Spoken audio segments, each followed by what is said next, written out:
예, 안녕하십니까. 자유한국당의 이 김진, 제가 알기로는 지금 강남갑 위원장으로 알고 있는데, 확실하지는 않습니다. 지난번 중앙일보 논설위원직을 사퇴하고, 자유한국당의 임명진 비대위원장 때 입당을 해서 대선 후보로 출마를 했던 분이죠. 박근혜 출당 불가론, 정규대 TV에 올라가 있습니다. 박 대통령 출당을 시키면 자유한국당 천벌을 받는다. 이 내용의 방송을 올렸습니다. 그 내용을 제가 다 봤는데, 논리적으로 세 가지를 지금 이야기하는데, 첫 번째는 당원 당규상 불가능하다. 새누리당 당원 당규 윤리 규정에서 어떠한 징계 절차는 대법원 판결을 맞춰야지 가능하다. 그러니까 박 대통령이 뭘 잘못했는지 확정된 게 없다. 이 상태에서 출당이라는 징계를 한다는 것은 당원 당규 위배된다. 이게 첫 번째 논리고, 두 번째는 제명하기에는 공이 많다. 그러니까 지금 과라는 거를 김진 위원이라 그래야 되나요? 뭐라 그래야 모르겠는데, 저는 평소에는 김진 위원 그랬으니까.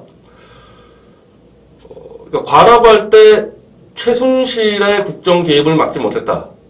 그리고 지난 총선 때 청와대 책임자로서 책임이 있다. 이 두 가지는 과라고 지금 인정을 해요. 김진 위원이. 논란의 여지가 있겠지만 이건 넘어가겠습니다. 근데 그걸 가지고 제명하기에는 공이 너무 크다.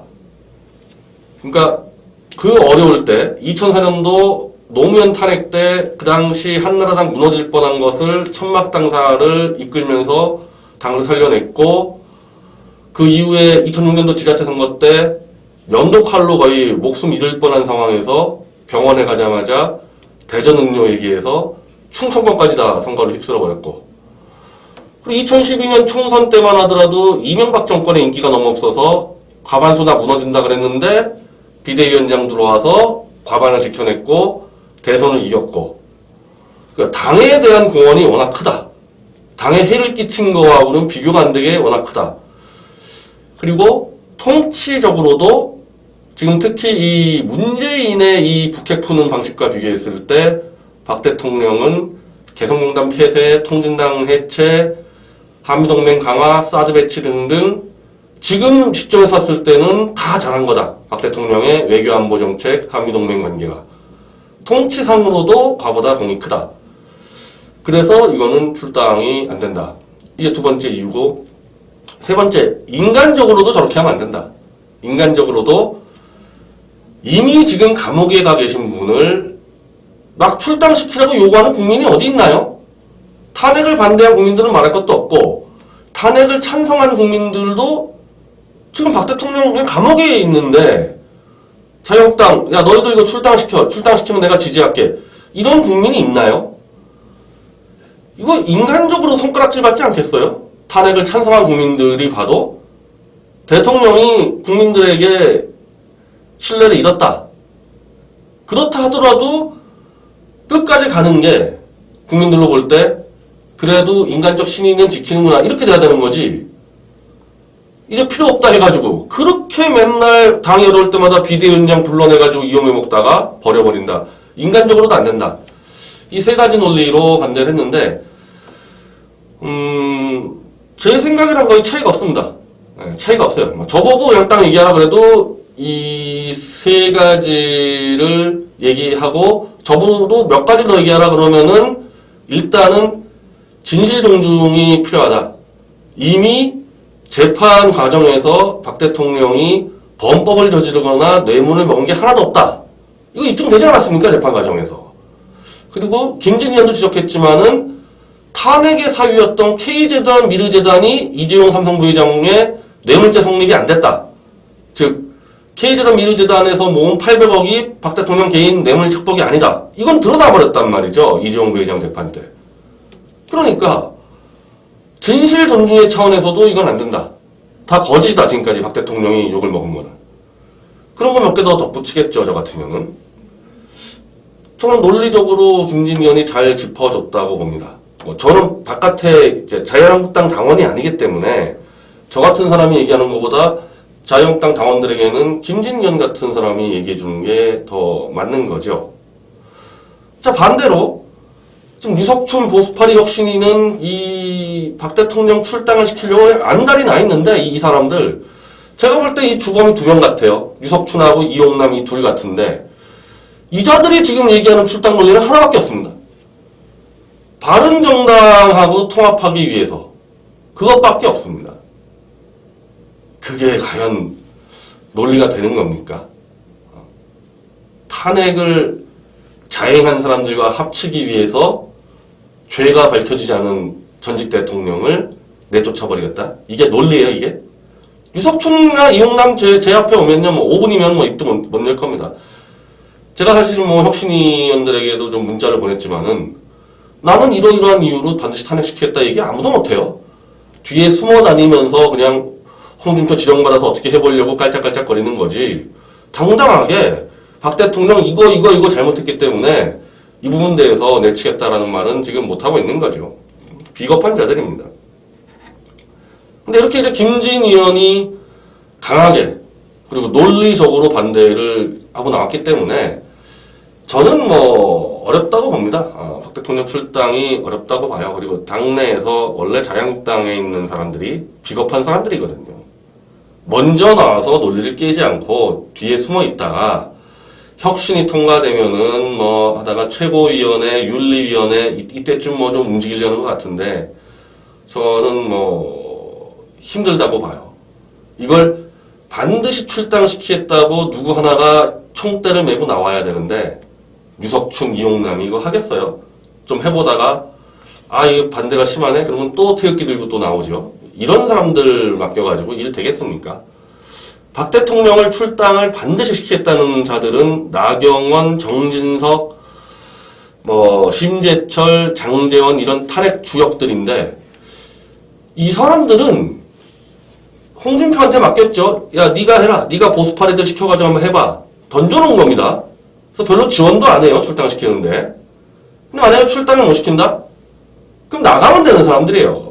밖으로 나가면 되는 사람들이니까 이 사람들은 총대를 안 매죠. 홍준표 네가 해봐 이러는 거죠. 그럼 홍준표는 이걸 할 수 있냐? 김진희 의원이 또 잘 지적했더라고요. 지난 대선 때 박 대통령 공정한 재판 받게 하겠다. 끝까지 지켜내겠다. 이 말 얼마나 떠들었습니까? 근데 박 대통령 출당을 밀어붙인다? 안 그래도 홍준표를 비판하는 그 종편방송 유튜브에서 지금 막 공격을 하는데 이거 딱 영상 2개 붙여놔가지고 하면은 그게 자유한국당 지지율이 올라가요. 대표란 자가 말을 뒤집어가지고 배신을 때리고 칼을 꽂는데 그걸 보면서 저 당 너무 멋있다 해가지고 지지를 보낸다? 정신 나간 자들이죠. 그래서 홍준표도 저는 세게 총대 메고 돌파를 못 시킬 거라고 봅니다. 그랬을 때 홍준표 체제는 무너지게 되는 거죠. 저는 요즘에 이 보수파리들이 막 박 대통령 출당에 안달이 난 이유는요. 바로 홍준표가 박 대통령 출당에 실패했을 경우 홍준표 체제가 무너지면서 그 권력 좀 주워 먹으려고 붙은 사람들이 같이 다 끝나는 거 아닙니까?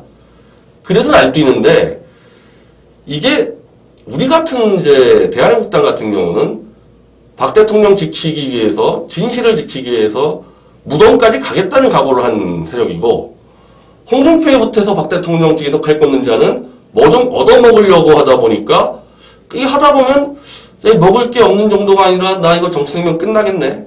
그럼 포기하겠죠, 당연히. 포기하고 또 태극기 들러 나오겠죠. 그런 자들과의 싸움이기 때문에 출당이 어렵다는 겁니다. 근데 저는 이제 이 시점에서 이제 몇 개씩 정리를 좀 해야 된다고 보는데 우선 첫 번째 정규재 씨 말입니다. 출당론이 나오자마자 그 민첩하게 확 튀어나와서 방송 2편을 찍으면서 박근혜 출당시키면 홍준표 내가 버리겠다라는 언론인의 정도를 넘어서는 황당한 이 퍼포먼스를 하면서 독자층을 일단 유지시키지 않았습니까? 그러면 지금 유석춘 보수파리 혁신회와 홍준표가 뭐하고 다니냐는 겁니다. 계속해서 조금씩 박근혜 대통령 칼질해가지고 내쫓으려고 하고 있는데 이 정도 됐으면은 자기 말을 지켜야죠. 정규제는. 자유한국당 버린다. 홍준표 버린다. 보수파리 유석춘부터 그 혁신위에 있는 정규제 라인들 다 버린다. 그 액션을 취해줘야 될 거 아니에요. 입 딱 다물고 있으면 됩니까? 그렇게? 나는 일단 한 번 말했으니까 독자는 일단 잡아놓고 홍준표한테도 덜 찍히고 이렇게 한번 가보겠다?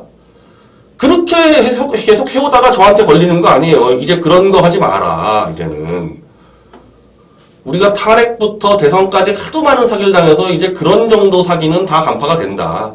이제 시대가 바뀌었다는 겁니다. 옛날 정규제 하듯이 독자들 물개박수 치는 자들도 보고 계속 슬슬슬 사기치고 숨기고 그렇게 가는 시대가 끝났어요. 저도 마찬가지입니다. 저도 이제 워낙에 이 당원들이 주목하기 때문에 제가 뭐 말을 바꾼다거나 사익을 쫓느라고 행보를 바꾼다거나 뭐 제가 뼈나 치겠어요. 그래가지고 이제는 안 되는 거예요. 전경련이라는 썩어 빠진 집단의 그 푼돈 가지고 보수파리들 입 막아버렸을 때는 되죠. 원래 제가 몇 번 말씀드렸습니까? 농객으로서 전희경 논문 표절 가지고 그 180도 말을 바꿔낸 거 한 번만으로도 이미 농객의 생명이 끝났는데 어떻게 버텼어요? 더러운 전경련의 푼돈 얻어먹은 보수파리들 때문에 버틴 거 아닙니까? 이제 그 보수파리들의 시대가 끝나고 그야말로 정치권에서 한 발 떨어진 공부는 덜했을 수도 있지만은 이해관계에서 떨어졌기 때문에 정규제처럼 계속 말을 바꿀 필요가 없잖아요. 그냥 스스로 판단하면 되지. 그런 대중들이 다 지켜보고 있는데 거기서 한번 툭 던져놓고 또 이렇게 툭 한번 해보고 그런 시대 끝났습니다. 정규제 씨가 이 시대 적응에 대해서 스스로를 변화시키지 못하면은 정규제 씨는 퇴출당하는 거거든요. 저는 김진이나 정규제나 정치권 들어오기 전에 이제 김진 의원이 다 논객이나 언론인의 선배로서 만나왔죠. 그리고 저도 정당인이 됐고 김진 의원도 정당인이 됐고 정규제 씨만 지금 바깥에 있는데 저나 김진보다도 더 정치적인 개입을 많이 한다. 이제 이런 시대가 안 된다는 겁니다. 김진 의원은 제가 몇 번 비판한 적은 있습니다. 다른 게 아니라 임명진 체제는 비판해야 되는 거 아니냐. 김진 의원이 그동안에 강력한 우파 노선으로 글을 써왔는데 임명진이 막 좌로 흔드는데 그때 왜 비판 안 했냐. 저는 이제 김진 의원한테 그런 비판을 했는데 임명진에 대해서 입을 열지 않은 거를 제외하고 최근에 김진 의원이 방송하는 거 보면은 그런 대로 농객의 정도를 지켜가는 건 맞는 것 같습니다. 홍준표 대법원 재판을 질질 끄는 게 얼마나 위험한지 홍준표가 문재인에게 멱살 잡혀있는 거 아니냐는 문제 제기를 하면서 빨리 재판해라, 선고해라 이렇게 다그친 거나 탄핵 세력과의 합당은 안 된다 이런 거나 오늘 박근혜 대통령 출당 불가론이나 농객 출신 정치인으로서 자기 과거 전직을 완전 무너뜨리는 그런 데까지 나가지 않았다고 보고 있습니다. 저도 그렇고 김진 의원도 그렇고 정당인이나 정치인으로서 우리가 가진 장점이라는 것은 바른 말을 해온다는 거 아니겠습니까? 우리 같은 사람이 정치권 들어와서 바른 말을 하는 무기를 포기하는 순간에 뭘로 정치할 겁니까? 논객의 특성상 사람을 만나고 조직을 막 하는 거를 굉장히 이게 적응이 안 돼요. 그건 뭐 김진이었나 저도 마찬가지일 겁니다. 그런 상황에서 우리가 뭘로 정치하냐는 겁니다. 바른 말로 하는 거 아니겠어요? 이걸 놓치면 우리는 정치권에서 퇴출되는 겁니다. 그럼 반면 정규제는 전 농객으로 안 봐요, 이분. 농객이 아니고 브로커 혹은 정치인이라고 보는 건데 저는 정규제 씨는 이제 이 시대에서 농객을 접고 완전히 자유한국당으로 들어가서 정치를 하시는 게 맞다. 이제 예전처럼 그렇게 독자들 왔다 갔다 해가지고 혹세무민에서 넘어갈 수 있는 시대가 아니기 때문에 사표 쓰고 한국경제신문사에 홍준표 체제에 들어가든지 본인 말대로 홍준표를 버리겠다 그랬으면은 홍준표 퇴진 운동을 해가지고 새 지도부를 입성을 하든지 이제 이런 정도 판단 내려야 되지 않겠습니까? 시대가 변했는데. 그리고 지금 시점에서는 분명히 본인이 박 대통령 출당시키면 홍준표 버리겠다는 약속을 이행을 해야죠. 출당시키면 버리겠다는 게 출당시키지 말라는 거 아닙니까? 출당시키기 전에 입장을 분명히 해줘야죠. 그리고 얼마나 쉬워요. 보수파리 혁신이 여명, 이용남, 황성욱, 유석춘, 윤창현, 박성희 다 정규제 라인들이잖아요. 그거 전화 몇 통만 하면 저도 문자를 보냈는데 당신들 출당에 가담하지 마라. 정규제 정도가 너희 출당하면 죽어. 보수파리 혁신이가 출당시킬 수 있을까요? 정규제 정도가 전화했는데 아직까지도 전경련에 파워가 있다고 믿는 한심한 사람들인데 그런 거 해줘야 될 거 아닙니까? 그거 입 다물고 있다가 또 혹시 출당이 되면은 슬쩍 홍준표에 남아있고 출당에 실패하면은 정규제는 내가 뭐 출당하지 말라 그러지 않냐 이러려고 그러는 거 아니에요. 이런 잔머리 아닙니까? 이거 안 되죠. 김진 의원까지 입장을 표명한 바에 김진 의원은 자유한국당 정당인이에요. 리스크가 커요. 정규제는 어쨌든 바깥에 있지 않습니까? 확실하게 홍준표와 유석춘 보수파리들에게 입장을 재차 그리고 지난번 방송처럼 김진하고 정규제하고 논리 전개하는 방식이 너무 큰 차이가 납니다. 김진 의원의 원래 논리가 깔끔했어요. 농객식으로. 정규제 씨는 그때 박근혜 버리면 홍준표 버리겠다는 이걸 그냥 빙빙 돌려가지고 홍준표한테도 안 찍혀야 되고 정신이 없습니다. 내 농객 때려치라는 게 그 얘기예요. 대중들이 농객의 말을 듣는 얘기는 명쾌하기 때문이고 그 명쾌하다는 것은 리스크를 감수하는 거거든요. 리스크 감수하기 싫으니까 빙빙빙빙 돌려가지고 이게 뭐하는 추태입니까? 제가 정규제 씨에게 심한 말을 하는데 내가 그렇다고 무슨 정규제 씨랑 평생 안 보겠다? 그건 아니죠. 공적 문제로 충돌하고 있는데 제가 권하는 거는 정규제 씨는 농객 접고 정치권으로 그냥 들어가라. 그러면 저도 정치인으로서 정규제는 충분히 상대할 수 있다. 정규제 씨가 아무리 이 술수 쓰고 해도 농객으로서 해서 그렇다는 거지 정치판에 들어간 무슨 유여해니 이런 친구들보다 더 노예하진 않을 거 아닙니까? 그러면 저랑도 대놓고 서로 뜻 맞으면 같이 하는 거고 또 뜻 틀리면 서로 비판하는 거고 그렇게 갈 수 있는 거 아닙니까? 지금 제일 큰 문제는 정치인의 일을 하면서 농객의 옷을 입고 있기 때문에 이게 아주 심각한 문제라는 겁니다. 김진 의원 잘하셨고요. 남의 당이지만은 그리고 저하고 오랫동안 사적인 친분이어갖고 제가 그 당시 대선 때 이 홍준표에 줄 섰다. 제가 그때 표현은 잘못을 인정했습니다. 자유한국당 당원인데 당원이 그 당의 후보를 지원하는 게 어떻게 줄 쓴 거냐. 그래서 제가 그때 바로 제 방송에서 사과를 드렸고 이런 정도의 발언만은 계속 해주기를 바랍니다. 그래야지 김진희 의원도 성공하는 거고 정규제 씨는 빨리 홍준표 문제, 보수파리 혁신 문제 입장 밝히고 가급적 정당으로 들어가시길 바랍니다.